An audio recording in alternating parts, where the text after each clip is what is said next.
Hello and welcome to today's account. Today we're going to Dorset and we're going to visit Duncliffle, where dark figures were seen walking the woodline in the 1990s.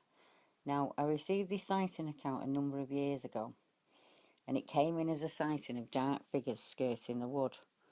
It was in the early hours of the morning, and it was a gentleman who says the figures were tall, broad-shouldered, all one colour, and glided along very fluid. He did keep returning to this motion when we were speaking. He said there was no head bobbing and they were moving silently, almost like stealth. He wished to remain unnamed for personal reasons, as he really shouldn't have been there at the time. And I did manage to have a follow-up conversation with him, and he did give me some more details. He added, "I was waiting for something on the hill overlooking the wood. I was laid down in the grass, scanning the woodline and the clearing, and then I saw them. I could see them clear enough, but they seemed to be all one colour. Very dark, like the shadows in the woodline, but definitely human shaped. I did not notice clothes or bags or even a weapon, just the same dark brown colour from head to toe." This is a consistent description that comes up in a number of the sightings, and I usually ask them if they saw a glint from anything metal or, say, reflection from a coat or a backpack. And on this occasion, he said definitely not. They were all one colour. They were very, very dark.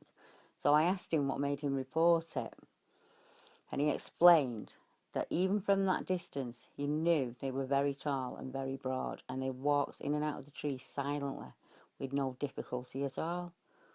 He described the walking as almost leapfrog-like. One individual would walk ahead a few yards and stop, completely silent.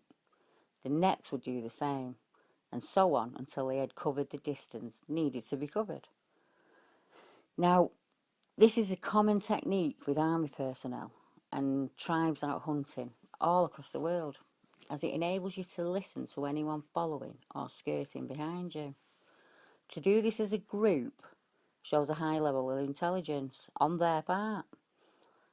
And he didn't think that they had noticed him, as it was so dark and there wasn't very much moon out.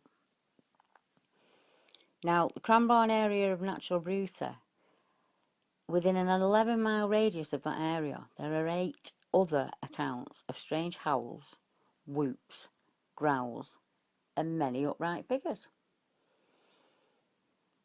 I am hoping that this witness can hear me, because I have tried getting in touch with him a couple of times. I haven't been able to get back in touch with him. So if you're out there, please drop me a line. I'd love to tell you that over 200 people have contacted me since you gave me this sighting.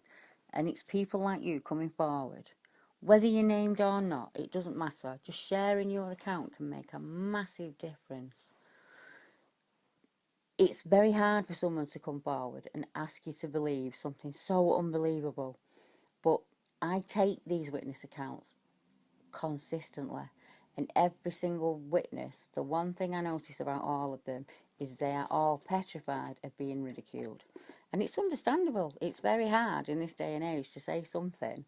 You've seen something that nobody else has ever seen and then expect to be believed. But when you have seen it and you didn't choose to, then you're just struck with that experience, aren't you? So as always, thank you for joining us. Thank you for tuning in. And if you get the chance, go out and have fun in nature this year. You never know what you might see.